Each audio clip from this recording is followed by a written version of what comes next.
Welcome to my Omega. This shows you some of the things that are featured in the CDX pack. This is a combined climate control, air conditioning and radio cassette CD. At the moment we're listening to a CD which we can advance. I'll now load CD 3. We can advance using the controls here or those on the steering column. Just get this going.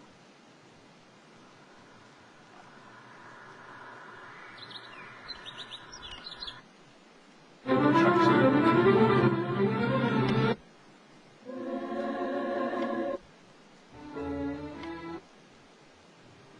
Or we can step to the next CD by pressing this button here. Now changing to CD 4.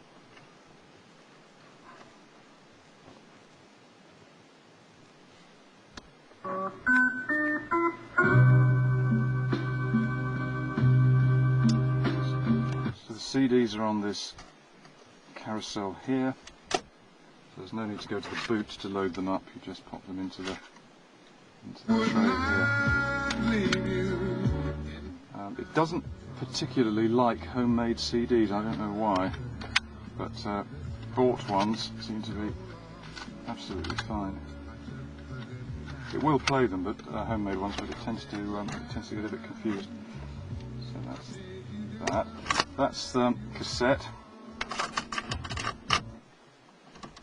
The adult stage was she whose youth had seemed to teach that happiness was but the occasional episode in a gentle. The cassettes can be stored in this compartment between the seats. Defaults to radio.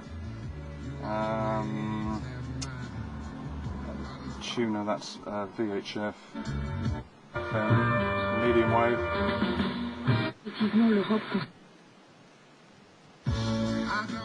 And you program the radio by tuning the station you want and then holding down the preset button for 2 or 3 seconds, and then that channel is activated. Okay, so that's the radio CD cassette side of things.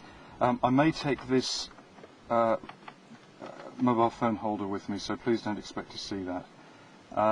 Right, climate control. If we turn this on, auto, you'll see there is a considerable fan boost. We can turn that up and down.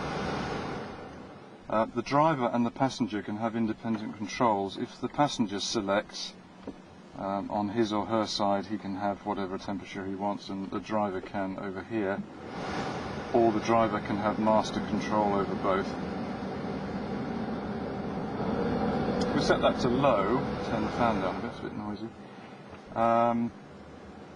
The eco setting here will, I think it will only take fresh air from the outside, but if you turn eco off and the engine's running, then the refrigerant will be pumped around and it'll be significantly colder. When you are using the aircon, you close the roof, so we would shut that because the idea is to keep the body of the car cool without leaking air to the atmosphere. When you're in aircon mode, you have got the choice of recycling, which is that little arrow there, which will bring air from the floor to the ceiling and round, which will therefore mean there's less drain on the engine, because of course running the aircon with the the cool air pumped engages another motor in the under the bonnet, which is somehow driven by the main engine. And if you are driving along a completely flat road, you can see that the efficiency, the miles per gallon, drops very slightly when you turn the aircon on, exactly as you'd expect. The power's got to come from somewhere. So I normally drive with eco on, which is just pumping fresh air through. That's heated rear screen, which automatically turns the fan up full. That's hot air blown. The rear window is, which one is it?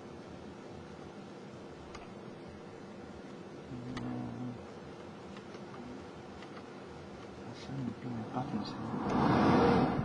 Ah, the engine's got to, I think, has the engine got to be on for the real one? Maybe.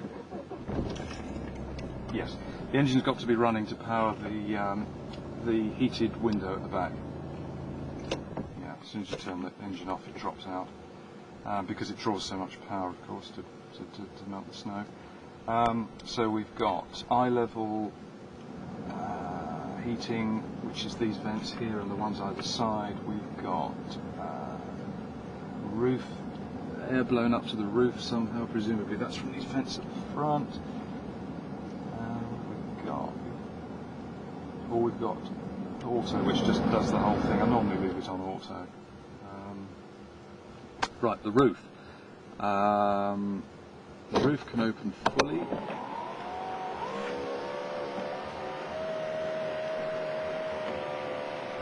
There we are, fully open. Or we can put it at a jaunty angle, which is just about 2 inches up, or of course we can close it. The vanity mirrors here and here, with lights.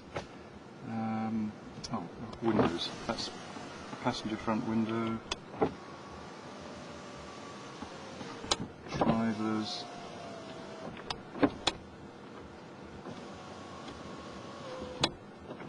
Rear. Passenger rear near side, rear offside, hazard warning lights, heated seats, they're on these dials here. As you turn them up, it gets pretty hot. Quite nice in the winter though. Not sure the doctor would advise. The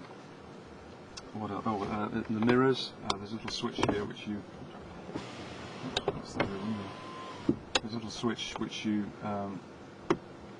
allows you to drive the two front mirrors back to neutral. A steering column rake adjustment. On this stalk we've got cruise control, cancel cruise control, flasher, indicator up and down. And on this one we can step through it always says brake light check when you switch on from standby. So you have to press the pedal to cancel that. That's testing that the brake lights are working. You can step through the computer, that's average speed, trip distance, range, stopwatch, outside temperature, instantaneous fuel consumption, average fuel consumption, and it's telling me that this CDC, the CD carousel door is open, so I've just closed that to cancel that warning. You can reset all of those using this right hand stalk. In addition, you've got the readout of the odometer on here, which agrees within a tiny fraction with the electronic one. It's quite interesting. You set the two and then set off on a long journey. They are within 0.1 of a mile different at the end. Fog lights, rear fog lights, headlights, dashboard illumination, which obviously you can't see at the moment, vanity light up here. I think that's about it.